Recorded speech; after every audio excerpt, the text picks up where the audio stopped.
Welcome to MilSpouse Matters, the podcast dedicated to encouraging military spouses. I'm your host, Jen McDonald, and I was a military spouse for nearly 30 years until my husband's retirement. I'm now the mom of 4 young adults, including 1 active duty son. I also wrote the book, You Are Not Alone, Encouragement for the Heart of a Military Spouse.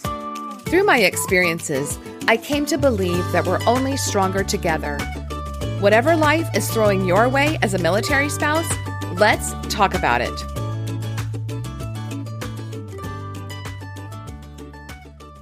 So hello and welcome to episode 59. This is Jen and I'm so glad you're joining me today. Whether you're a new listener or you've been listening for a while, I'm so glad you're here with me. Just a reminder, you can always find the complete show archive at milspousematters.com. Just click the podcast tab and you can find the whole library of past episodes, show notes, and resources, along with buttons to subscribe in whatever podcast player you're using. If you haven't already, I would love it if you'd subscribe, share the podcast, and leave a 5-star review. So if you're listening to this around Valentine's Day, I wanted to be sure to mention our episode from last year around this time, episode 33. It's called Military Love Stories, The Way We Met, and it is a roundup of stories from different spouses from all the different branches of service, Navy, Army, Marines, Air Force, Coast Guard, and it is some newer spouses and some more experienced spouses, and they just shared their love stories, how they met, and even some really great relationship advice. So please go check that one out because I think you might really enjoy it. And I will share the link and I'll probably be sharing it on social media here. What's coming? Speaking of roundup of spouses, I'll tell you a little bit about today's episode in just a minute. I also will be joined by the ladies from the Spouse Angle podcast in a couple of weeks. And then I'm going to be doing a roundup of tips for new military spouses, as well as I would like to hear from new military spouses and what you wish the older spouses knew about you, what kind of support you could use, or what you just wish maybe some misconceptions they have about you. If you are wanting to contribute to either of those, so the first one will be from spouses who've been in, like what you wish you had known as a new military spouse, or maybe your best advice for a military spouse.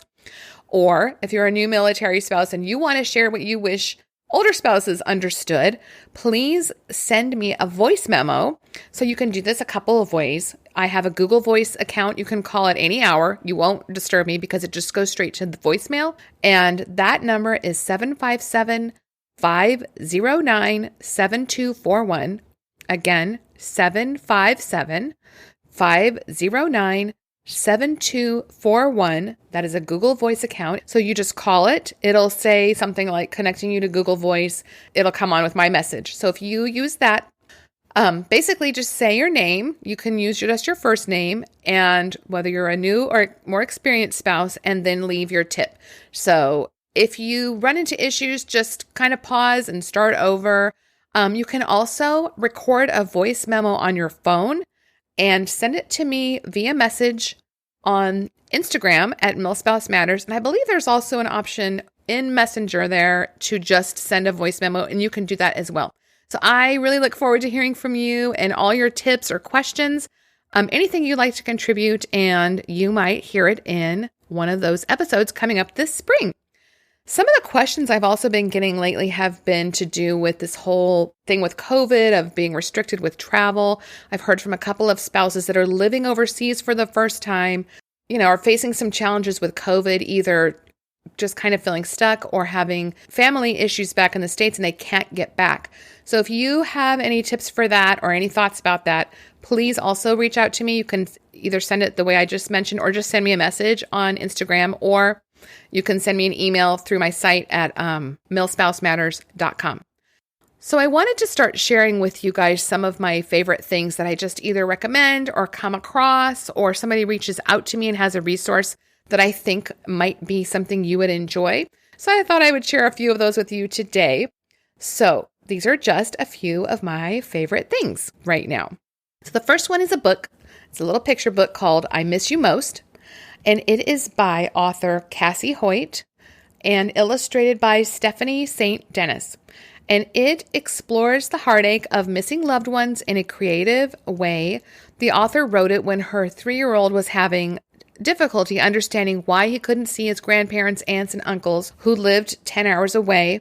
Since then, the theme of the book has become even more relevant during social distancing. If you're a military parent, you know that there are always children that are missing their loved ones, whether it's through deployment or relocation. There's other scenarios where they're away from one parent. So I Miss You Most is an adorable picture book that helps kids through the heartache of missing loved ones by reminding them that love knows no distance. So it's written for kids. It's super cute. And the author has also more information about her books, reviews, and also some free downloadable activity sheets at her site. And they're for kids, obviously. And it's CassieHoyt.com. So CassieHoyt.com. And I'll be doing a review and some photos of this pretty soon on my website. But I'll also put the links if you are interested in this book. I would say it's for like 3 to 6, maybe a little older. It'd be a good book to read together. So if you remember back on episode 55, I spoke with Amy Palmer, who is the president of Soldiers Angels. Well, I think a lot of us are feeling kind of stuck. Things that we might normally help out with or volunteer, or those of us that we need to be around people, or we need to feel like we're doing something to help. It's been a rough year for that, hasn't it? So a lot of companies are going to virtual scenarios, and Soldiers Angels, which is a nonprofit, is doing the same thing. So they have virtual volunteer opportunities. So you can become a virtual volunteer. They have what they call Team Angels all around the world that provide support for deployed service members, military families, veterans, wounded heroes. You could sign up to send care packages, cards, letters. There are handcrafted items for hospitalized veterans or new military babies. And all of these Team Angel opportunities are completely virtual. There's a whole little form you have to fill out. I just did it this week to sign up to be part of the team that sends cards, because I just think, that's something fairly easy I can do from home. So learn more about this virtual volunteer opportunity. Like I said, there's all different kinds of things you can do at soldiersangels.org/programs.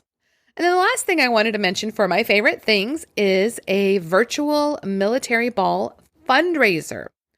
So we know that military balls are not happening right now, probably not anytime soon. So this is from the Veteran Spouse Project. And what the Veteran Spouse Project does, it is another nonprofit that gives voice to the experiences of military spouses through theater and expressive arts. So here's a little bit about this virtual ball that will be coming on February 25th. So pretty soon, right around the corner. So if you're interested, be sure to take a look. So we all know that we love traditions in the military community. It's how we remember and honor the lineage of our units, our brothers and sisters in arms, and the fallen. One of the most beloved traditions is the military ball. So usually this has been reserved for those in uniform and their spouses and special guests. But our civilian friends, this is from the Veteran Spouse Project, have always been enamored by the elusive military ball, aligning with the Veteran Spouse Project mission of building bridges between civilian and military communities, and inspired by the ways they've seen individuals and groups adapt during COVID. It feels like the perfect time to draw back the curtain and bring us all together under one virtual roof.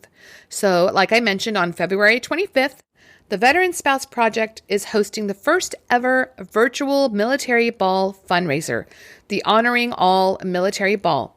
The guest speaker will be Deanie Dempsey, who is the spouse of the 18th chairman of the Joint Chiefs of Staff, General Martin Dempsey. Excerpts from the original play, I Will Wait, and a nod to the traditions that tie the military community together. With your access to the event, you will receive a table for two interactive ball box with wine tumblers, items to create your own fallen soldier table, and other surprises.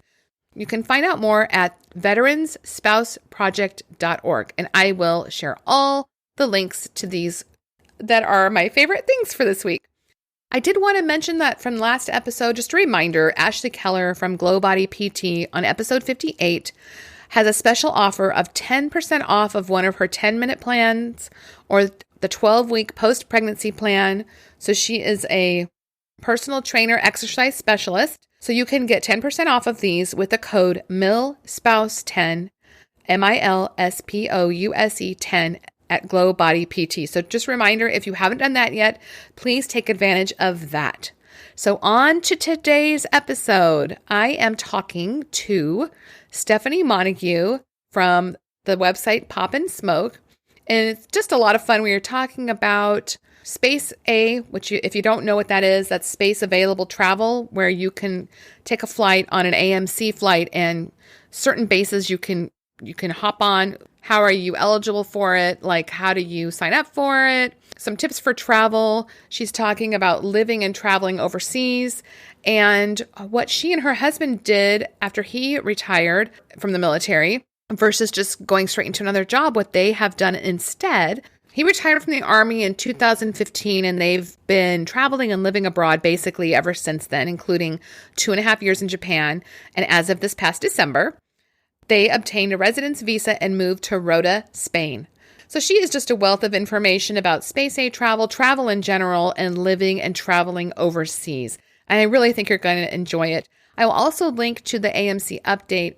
They had been restricting travel, and I believe there are still some restrictions on Space A, but I don't even want to tell you what they are because it's probably subject to change. To get the latest information, you need to go ahead and check with the AMC Air Mobility Command site, which I will link to. It's amc.af.mil. So I really hope you enjoy this episode, and thanks for listening. Let's get into our talk with Stephanie.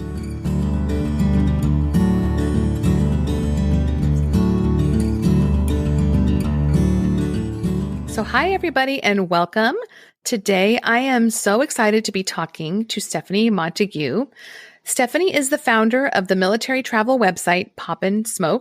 She helps members of our community make the most of their travel-related benefits and their life after the military.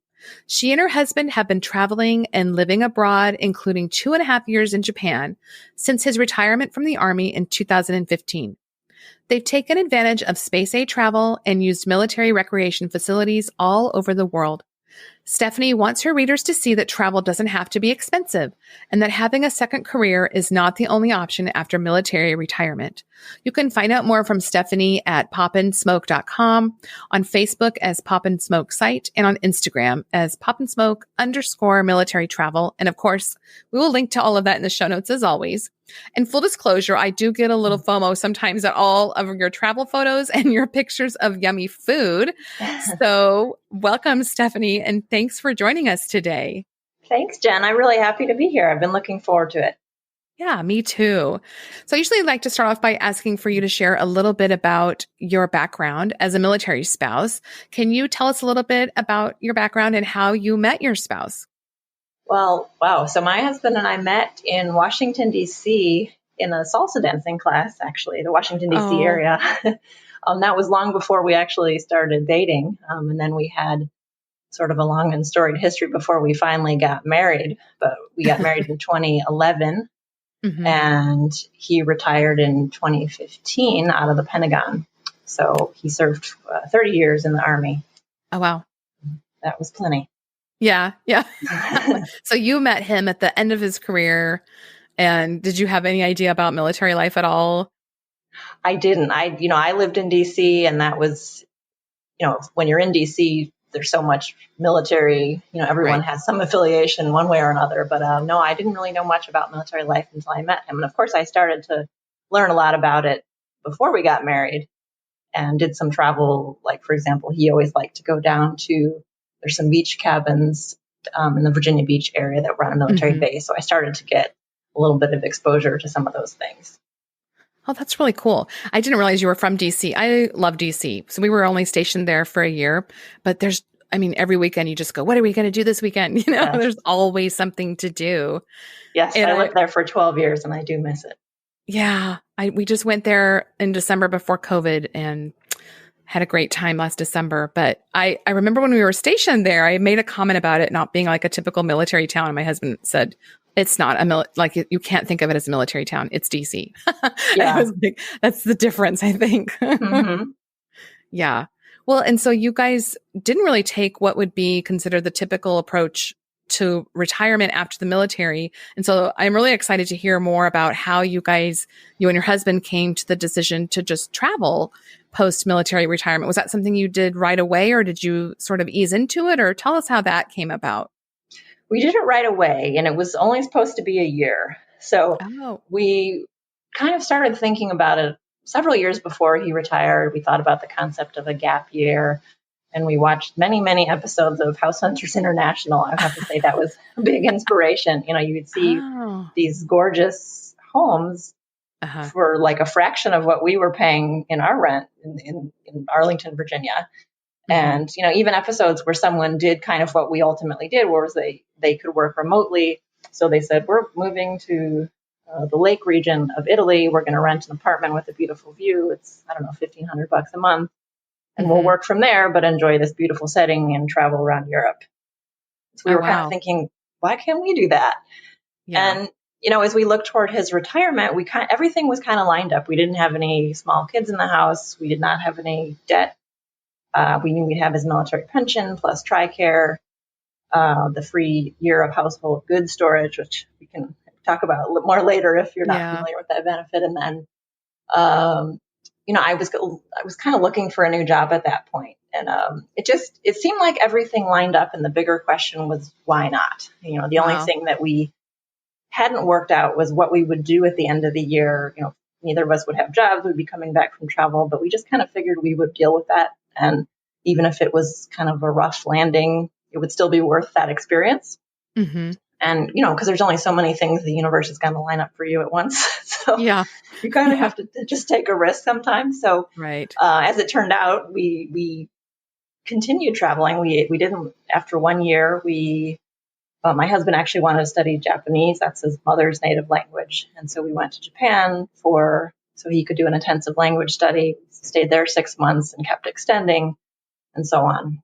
And that's amazing. Yeah, it was a lot of fun. And it's not something I would have considered straight out of our house in Arlington. Like if he'd proposed, hey, let's move to Japan, it would have been pretty crazy. But since we were just coming off a year of travel and being so light on our feet, we just kind of figured, why not? And then we quickly realized that even though we had planned to just come back to the U.S. and have get jobs and go back to regular life, it was actually much cheaper to be traveling or living abroad in many cases, as long as since we had kind of cut off we didn't have any financial obligations in the U.S. anymore. And we realized my husband doesn't need to have a second career. I'm building my own business online. Mm-hmm. But it was pretty eye-opening getting out there and traveling and seeing that. Okay, I'm not going to be able to let my husband listen to this episode.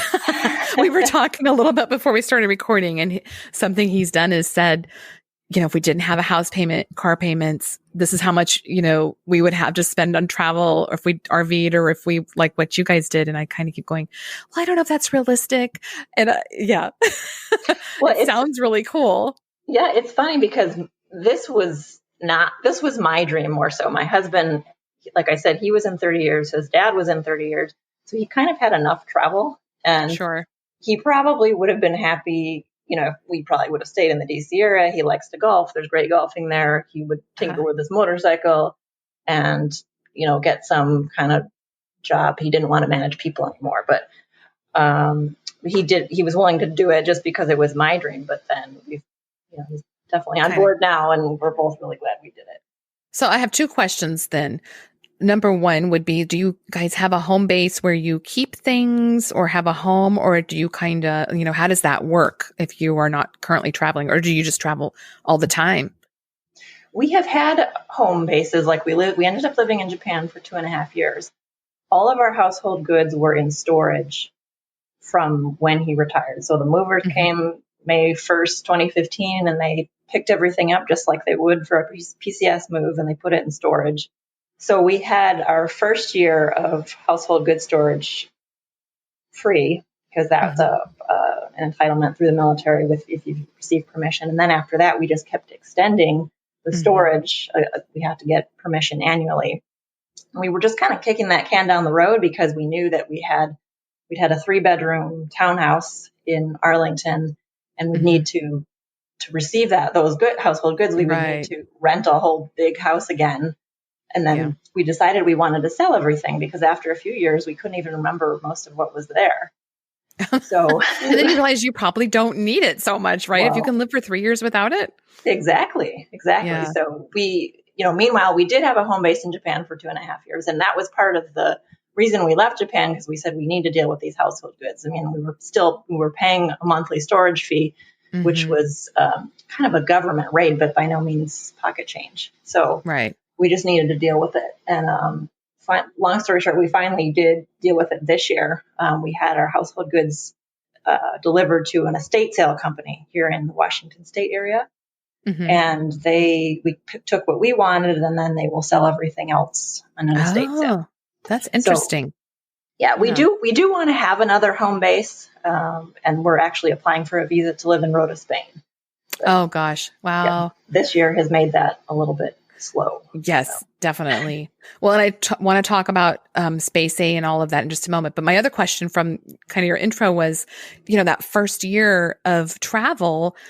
I don't know if it's too many to list, but where did you go first? And like, where did you all travel that first year? And like, how did you just jump into that? I guess that's kind of what I'm trying to wrap my brain is like, this is where we're going to go. We're going to go to. We had actually planned very little. We knew we were going to do a road trip in the U.S. for the summer, for the first 3-ish months. We did that. Then we came back, stored the cars, and we took off and flew Space A to Europe. And the only plan we made was we wanted to go to Garmisch, Germany. And my husband wanted to show me some of his old stomping grounds of places he was stationed in the Kaiserslautern area. Had you ever been there before? Was that your first trip over there? I had been to Europe, but not to any of the places we went in Germany. I'd only been to, I think, Munich for a weekend or something. And then we knew we wanted to go to Normandy. I had actually been there a long time ago, but I wanted to go with my husband. So, because he's like the walking history book of everything. So we stayed in Europe for the 90 days that you're allowed to stay as an American, just with no visa. So we only went to Germany, France, and Spain. And we just kind of, we just stayed until we felt like leaving in each place. So when we travel, we always stay in Airbnbs. And it saves a lot of money that way. And it's less tiring. You don't feel like you're always eating in restaurants and repacking your suitcase and so on.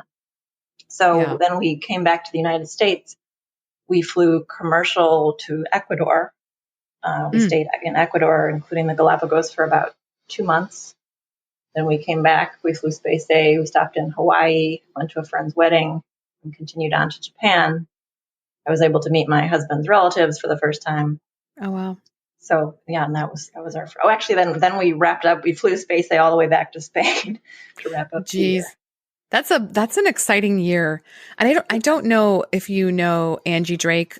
I did a show with her, and she does the tours in Ecuador, and I don't know where they are right now, but just Ecuador. Not a lot of people go there. So she's a lot of the same vibe as you, as far as kind of being open to travel and recreating your life after retirement. It's very cool.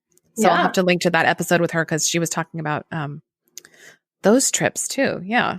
And I'm assuming, I don't know, with all your traveling, you started to realize the benefits with Space A and, all the base benefits you can get for free or for discounts.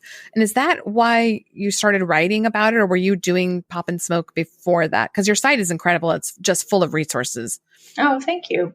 Yeah, you pretty much hit the nail on the head. When the first year of travel, I actually didn't write a single sentence. I had no plans to create a travel website at all. But like I said, meanwhile, we were using the free household goods storage. We'd flown Space A all over the world. We'd stayed on military bases around the world. We'd gone scuba diving through their MWR in Okinawa and hiking through, their ITT program in Spain and so on. And we just kept hearing from other military folks, retirees, that they didn't know about this stuff, or they just weren't using it. They thought it was too hard, or I'm not even sure what all the hangups were.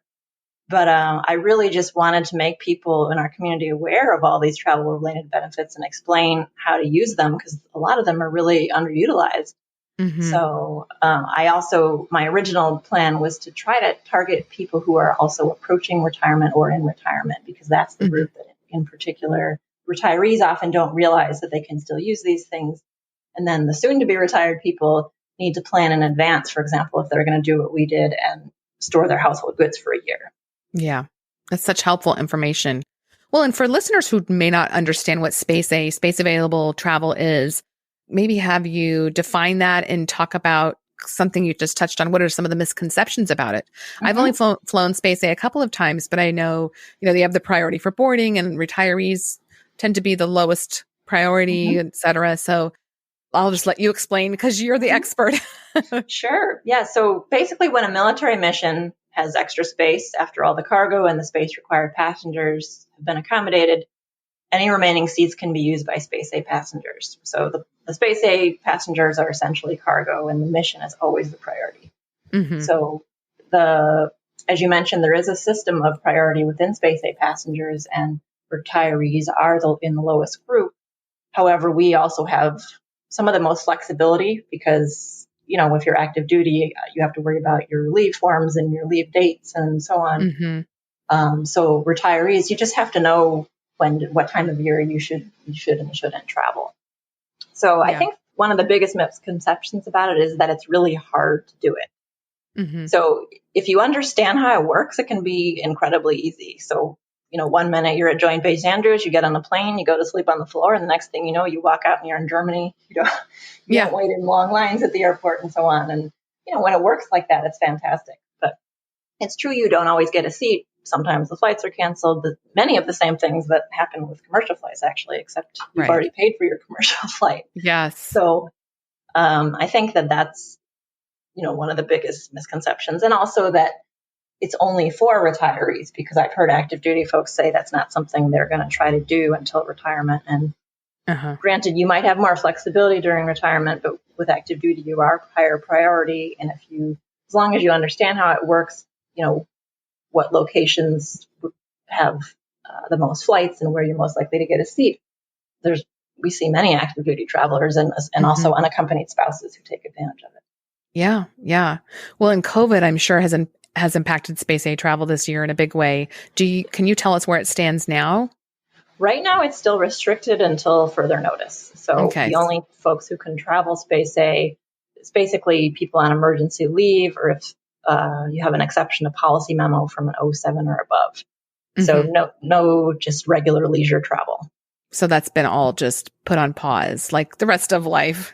Right. But I will say you can still use military recreational lodging. That's not Space A travel per se, but the military has incredible recreation facilities all around the country, and those are open. Some of them were closed for the first part of the year.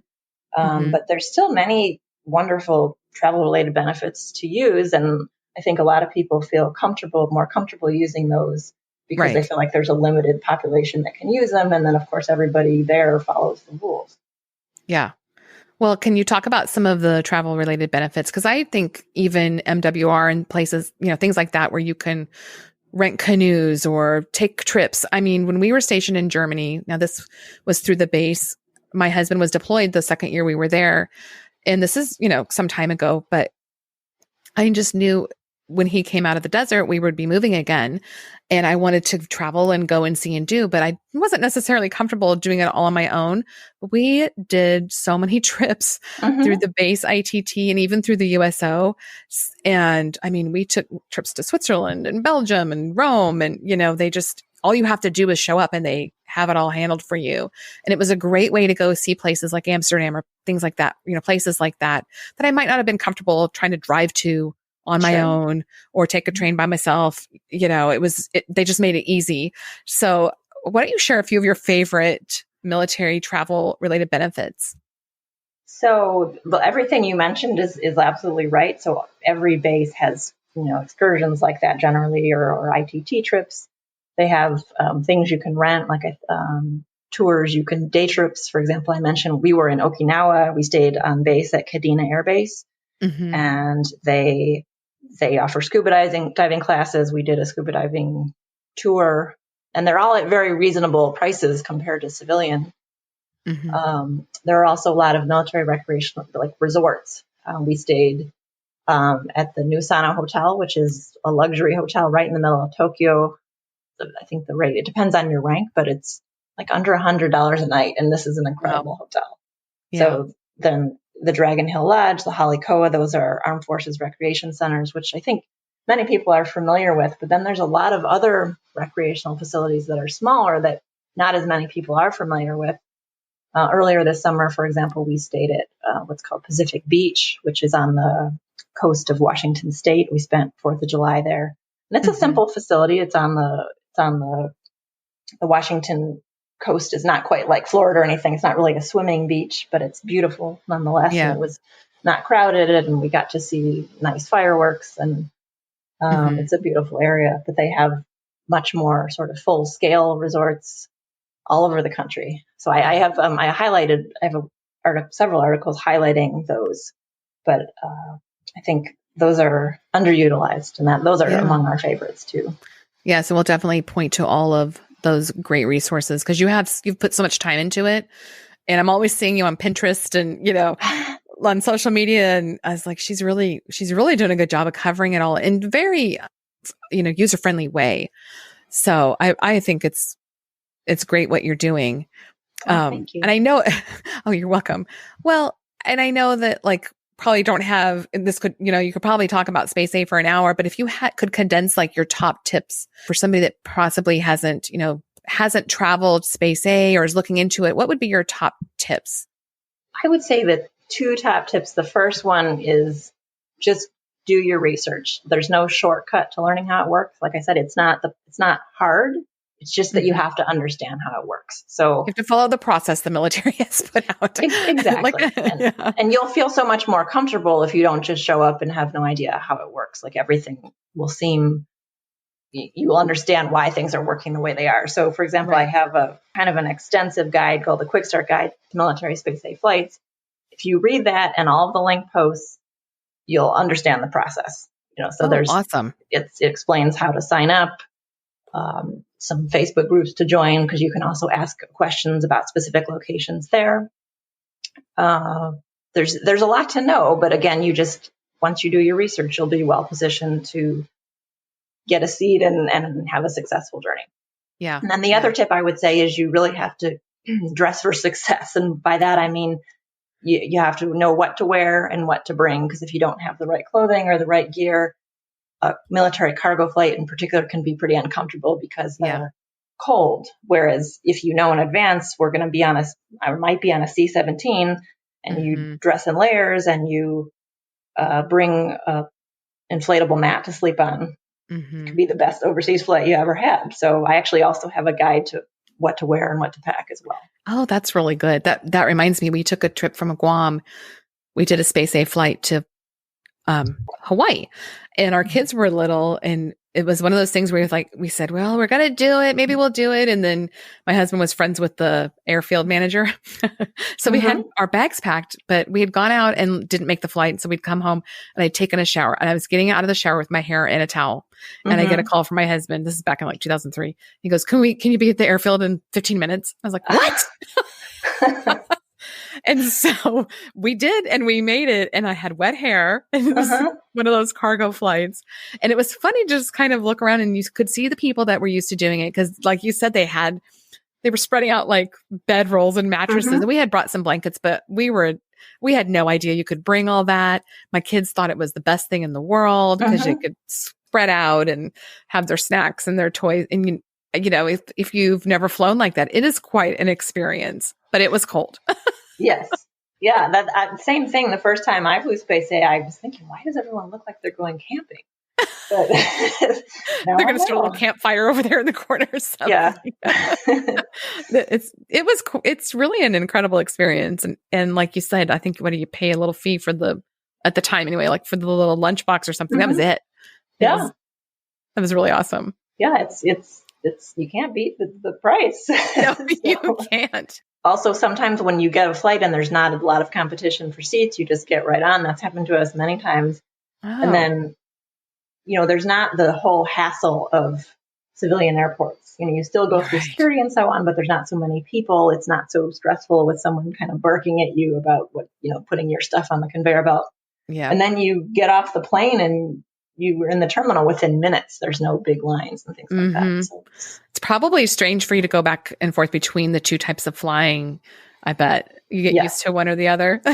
Yes. Every time I go through a commercial airport, I'm thinking, oh, give me a C-17 anytime. Really? I'd much rather have that. Oh, that's funny. Well, I'm just wondering for those who might be coming up to military retirement and thinking about a different life like you've chosen, do you have a few stories or experiences that you want to share other than what you've already talked about, for either your own or I know you've profiled other people on your site as well that Mm-hmm. have taken that leap? Yeah, I profiled a bunch of people that are doing things a little bit differently post retirement. So a few recent ones I've done, for example, there was a Navy family who lived on their sailboat for 10 years, starting from when the kids were very little. They Oh. PCS with their boat and so on. And then as of last fall, they are traveling full time. The kids are in junior high now, but they basically decided they wanted to really take advantage of the last few years before the kids go to college and they're all under one roof, so to speak. Yeah. So that's actually a 2-part interview. That's a pretty cool story because That is. we've just started to follow also on YouTube some other families that do the full-time sailing thing. It's pretty interesting. That is interesting. It's very alternative. And I feel like we homeschooled our kids, so we always kind of felt alternative. Just, in military life is an alternative lifestyle, So homeschooling is traveling full time is definitely, but there's a lot of freedom in it and just seeing the world in such a different way. That's got to be incredible for their family. I think so. And, now the more people realize that they can work remotely and Yes. they've been forced to learn how to homeschool in some cases. Yeah. Now I think that people will actually be better positioned to do things like that. I mean, there's plenty of families who travel the world with kids. We felt, we were light on our feet because we didn't have small children, but that doesn't mean there aren't families that don't do it with kids and all. So, yeah.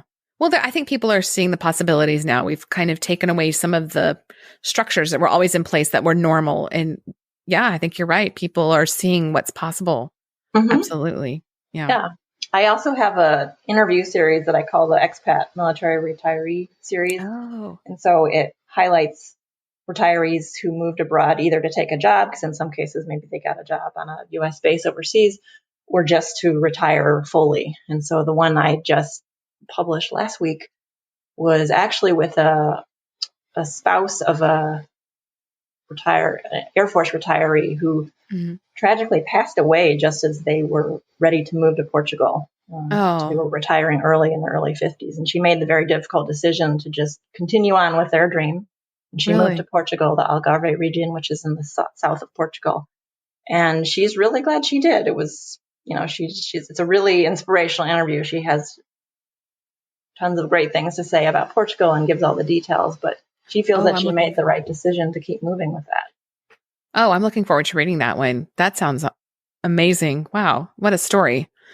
Wow. Yeah. Portugal is definitely one of the top retirement destinations these days because it's really beautiful and it's pretty inexpensive and they make it pretty easy for foreign people to get residence. I have not visited there yet. I might have to put that on my list. Yeah. Well, and speaking of traveling overseas, I know we're kind of getting short on time, but before we start to wrap up, I would love for you to share, since you've traveled so much, there are a lot of younger spouses or even spouses that have been in for a little while who may not have ever been stationed or traveled overseas. So can you talk about some tips for getting over some of the common fears and a few things they might want to know before trying, their first overseas trip?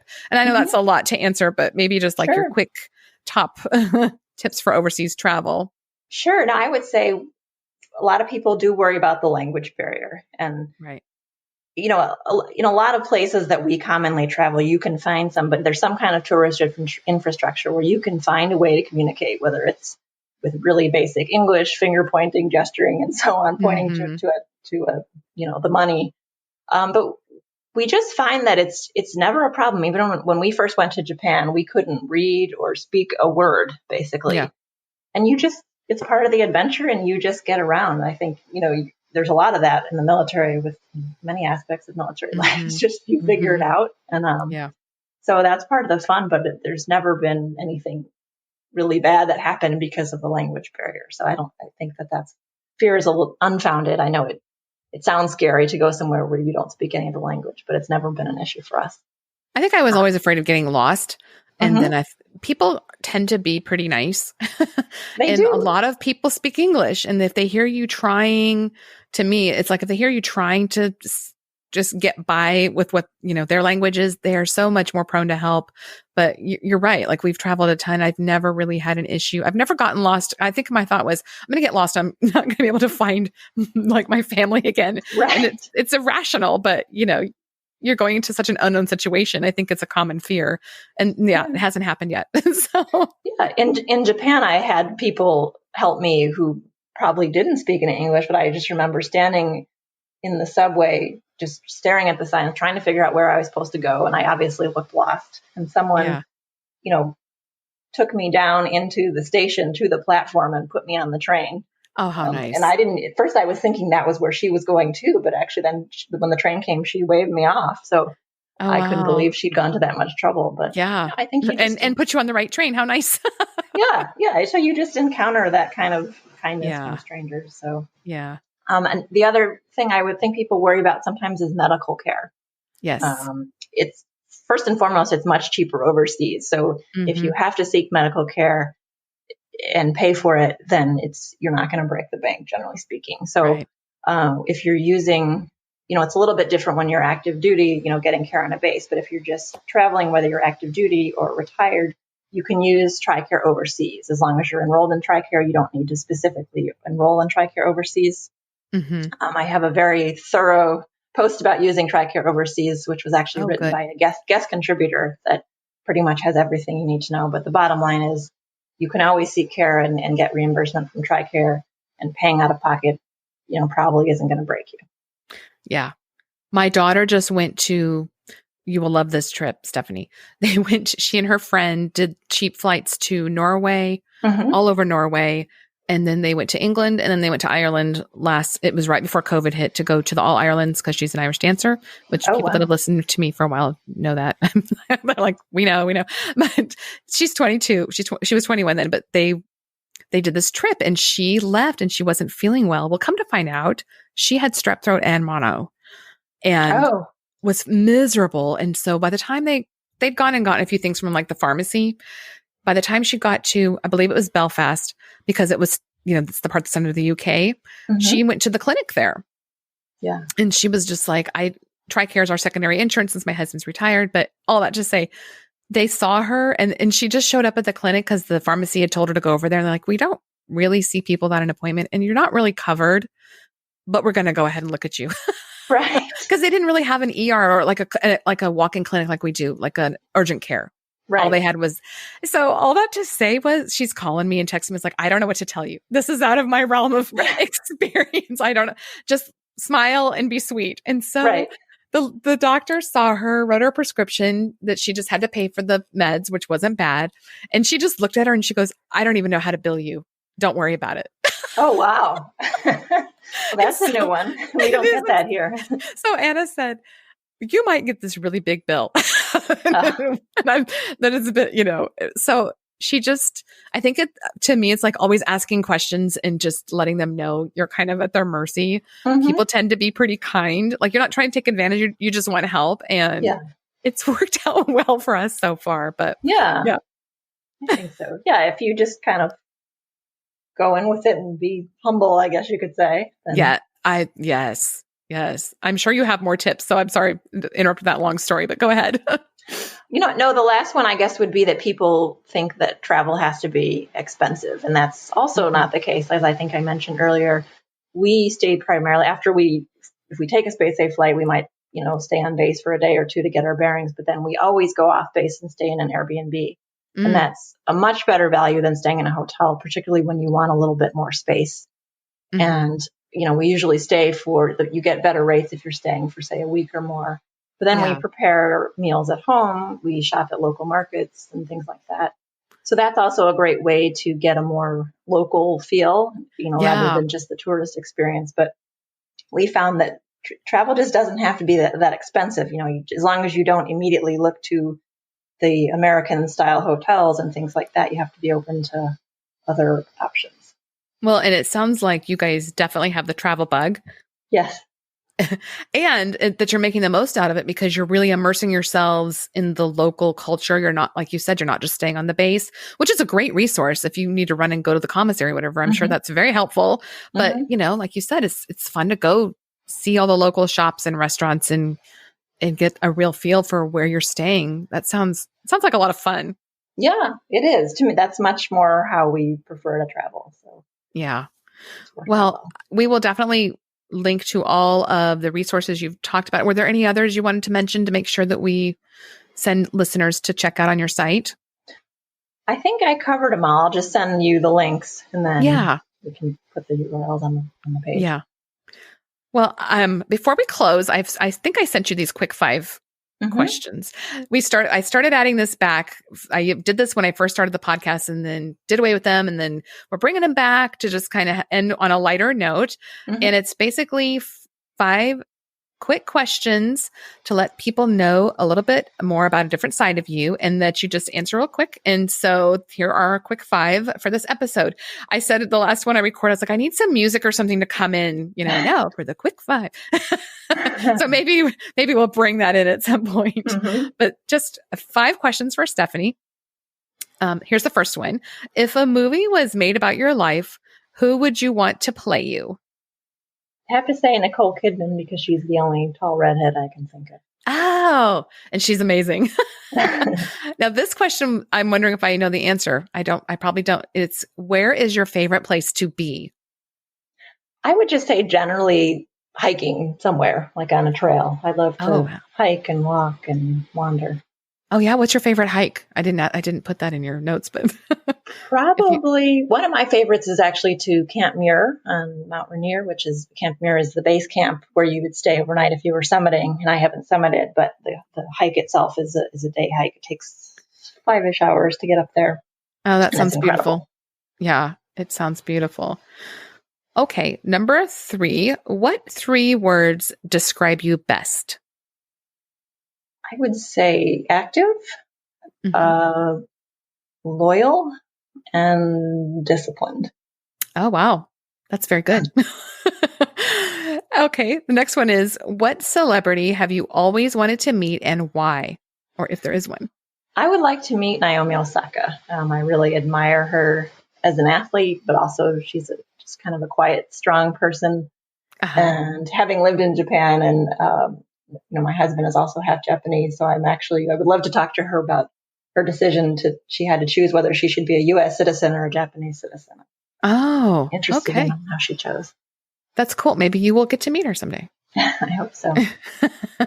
And what is your all-time favorite book? The first one that came to mind was Memoirs of a Geisha.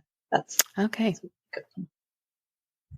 So you definitely have a Japanese theme. That's really cool. Well, you did live there for 2.5 years, right? Yeah. Well, I actually read that long before I'd ever been to Japan or thought about traveling to Japan, but it was very captivating. That's really cool. Do you think you guys will end up living back there again? I know you'll probably visit for sure. Yes. Well, my husband still has family there, so he has promised that we'll visit at least annually. And if it were up to him, we would actually move back there permanently. Oh, that's really cool. I'm hoping to live in Europe for a little while just because I've always wanted to, but maybe we'll end up back in Japan. It's a very nice place to live. It's really safe, which was not a factor we had considered so much in terms of what was important to us, but it's really relaxing being somewhere that safe. All of my friends that have been stationed there love it and want to go back. Yeah. I definitely miss the food. Yeah. I never did go to Japan. I've lived all over the world. My husband's been there many times through, temporary duty, but I never did get to go there. So that's on my list too. Yes. Norway and Japan. Well, as soon as Space A comes back, Japan becomes much more accessible. Yeah, I'll have to check that out for sure. Well, before we close, is there anything else you wanted to add that I didn't ask you or that, we didn't talk about today? No, I think we covered everything. That was fun. Oh, good. Well, I really appreciate all your tips. I think it kind of takes away some of the misconceptions perhaps about Space A, and maybe people, military families will use that benefit more. That would be a great thing. Yeah, I hope so. I hope that people are inspired to try Space A or even just think about something else they can do after retirement besides just go straight back to work. Yeah, that's true. Well, and listeners, just remember, I will put all the links to the articles Stephanie referenced and probably some extras in the show notes. So go and check out the show notes for this episode. Take a look at her site, poppinsmoke.com, and you can find her on social media, and we will list all of those out. So thank you again, Stephanie, for coming on. I'm so thankful that you came on and shared your expertise and your stories. Oh, thanks for having me. It was so much fun. And hey, listeners, have a great week, and don't forget to check out the show notes. Thanks for listening to the MilSpouse Matters podcast. Connect with me at milspousematters.com or on social media as @milspousematters. You can find my book, You Are Not Alone, Encouragement for the Heart of a Military Spouse, on Amazon and other booksellers. Love the show? Please leave a 5-star review in whatever podcast player you're listening, and then share it with someone else who could use it too. Until next time, have a great week.